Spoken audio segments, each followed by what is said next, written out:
আমাদের দেশে খাদ্যে ভেজাল ও রাসায়নিক ও কীটনাশকযুক্ত খাবার আজকে প্রধান সমস্যা হয়ে দাঁড়িয়েছে।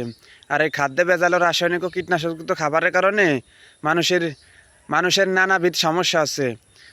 অল্প বয়স থেকে ছোট শিশু থেকে শুরু করে বৃদ্ধ পর্যন্ত সবারই নানা ধরনের রোগ ব্যাধি, মরণ ব্যাধি পর্যন্ত আক্রান্ত হচ্ছে। তাই খাদ্যে ভেজাল থেকে আমাদেরকে মুক্ত করতে হলে সরকারের বিভিন্ন পদক্ষেপ গ্রহণ করতে হবে। সরকার যেমন জঙ্গিবাদ, সন্ত্রাস এদের বিরুদ্ধে জিরো টলারেন্সে ঘোষণা করছে, খাদ্য ভেজালের জন্য সেই সরকারের জিরো টলারেন্স ঘোষণা করা উচিত। কারণ আজকে মাদক সন্ত্রাস জঙ্গিবাদের কারণে যে অল্প কিছু লোক ক্ষতিগ্রস্ত হচ্ছে, কিন্তু খাদ্য ভেজালের কারণে পুরো জাতি ধ্বংস হয়ে যাচ্ছে। তাই আমাদেরকে এই সরকারের খাদ্য ভেজালের জন্য যারা দেয় তাদের বিরুদ্ধে জিরো টলারেন্স ঘোষণা করা উচিত।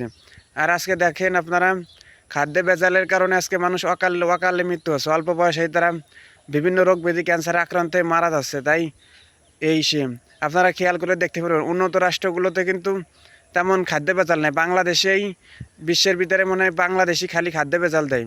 তাই আমাদেরকে উচিত এই ভেজালমুক্ত খাদ্য গ্রহণ করা।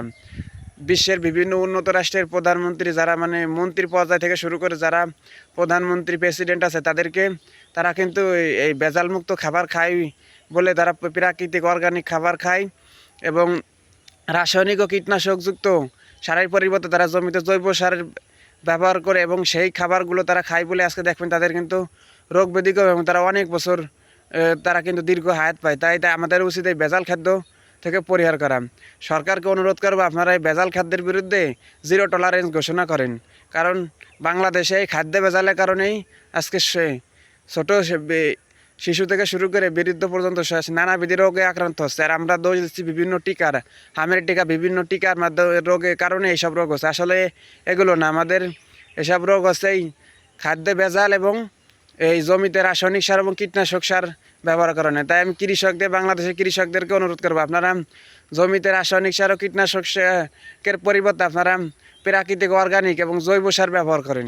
ধন্যবাদ, সবাই ভালো থাকবেন। আর ভিডিওটা জনগণের সচেতনের জন্য শেয়ার করে দেন অতি দ্রুত।